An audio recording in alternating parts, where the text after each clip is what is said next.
Friendslop is the new big gaming genre. Ever since Lethal Company landed with a meaty squelch, we've seen so many games since which tried to reinvent the wheel that I'd argue was originally created by the likes of Phasmophobia.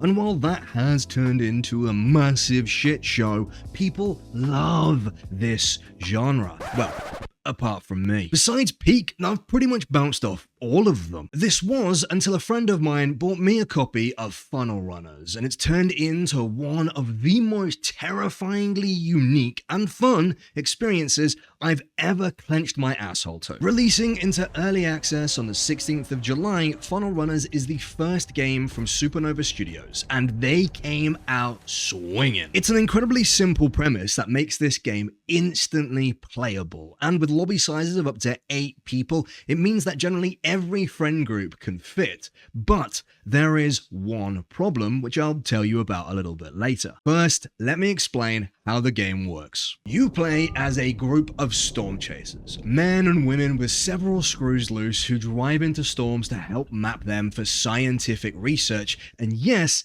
this is an actual thing that people do.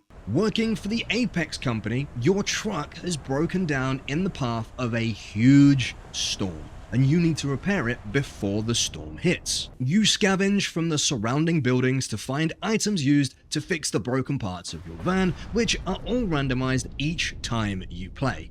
From flat tires to dead batteries to no fuel or zero coolant. The map is also random each time, along with the location of items, so you have to explore every nook to find what you need. On paper, it's an incredibly simple idea that anyone can jump in and play. However, there are a few complications. The storm brewing overhead is one of the largest ever recorded, and you're smack bang in the middle of it. So while you're stuffing your pants with spare batteries, where you put them exactly is your business, a giant storm is trying to murder you. And I mean this quite literally, as I am certain some of the hurricanes aim and track you. All missions have a time limit before the big storm arrives, and while that's counting down, you're hit by rainstorms obscuring vision, hail and sleet that damages you over time, lightning that sets fire to nearby trees, and hurricanes that you watch form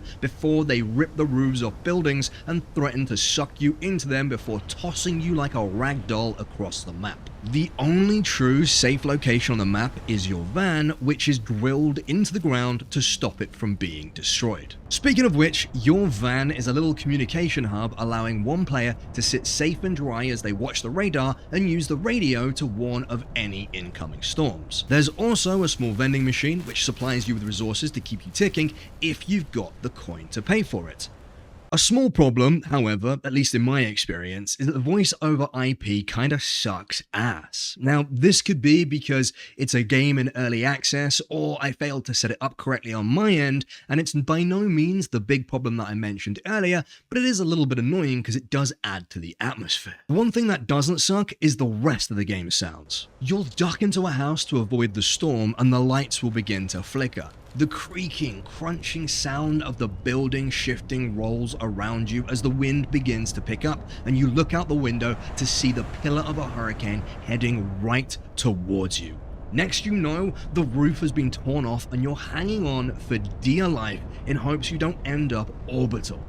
This game has terrified me more than any ghost hunting or jump scare bullshit because it's so fresh in terms of themes. Another theme that they nail is the lo-fi aesthetic to everything. The monitors are huge. You all have giant cameras strapped to your heads, and the first person perspective has this grainy 90s VCR quality to it, but thankfully it's not distracting enough to cause motion sickness or annoyance. The other things that are incredibly lo-fi are the tools you get to help save yourself.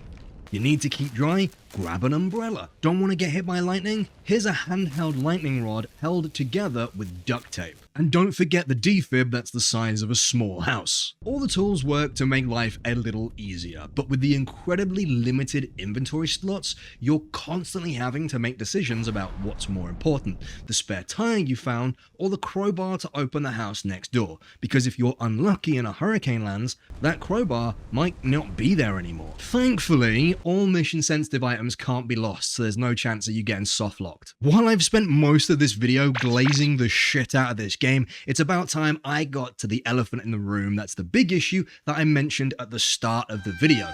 There is not enough. At the time of making this video, the game's only been out a week or so, but it already boasts at least 100,000 players and counting. But I need more. There are only a few different things that can go wrong with your truck. There's only one UI minigame to solve all the problems. There are only a couple of environmental hazards and a few different storm variations. And because I love this game so much, I need more. On the plus side, this game only costs around £10 at launch, which is dirt cheap. And they already have an early access roadmap, which promises exactly what I want by August and September, which means I have multiple revisits to this game to look forward to. We've got things like new buildings, new mini games, items, and even a new map coming in the very near future. Additionally, there are a few other items to grind out, such as extra outfits and color variations that give you small bonuses to stats, but they're a bit of a pain in the ass to get. You need to do things like setting yourself on fire for 30 seconds, or, God forbid, resuscitating teammates.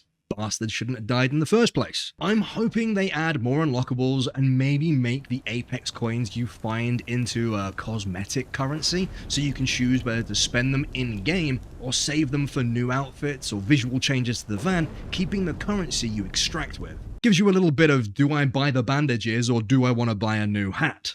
Now, I've realized this video is pretty short for a game that I'm in love with, but there's really not much else to say about Funnel Runners besides hugely recommending it. If you'll pardon the pun, it's a huge breath of fresh air, as I've never seen a multiplayer game that tackles natural disasters, and I'd love for them to elaborate on it further with earthquakes and volcanoes. There are plenty of disaster movies for them to draw inspiration from, and I hope the team seems awesome success with a truly impressive first title. But as always, have you played Funnel Runners? What did you think? Am I full of shit? Let me know in the comments down below. And while you're down there, give the like button a little tickle and make sure to hit subscribe so you never miss another video. Take care of yourselves, take care of each other, and if I'm lucky, I'll see you in the next one. Ta-ra.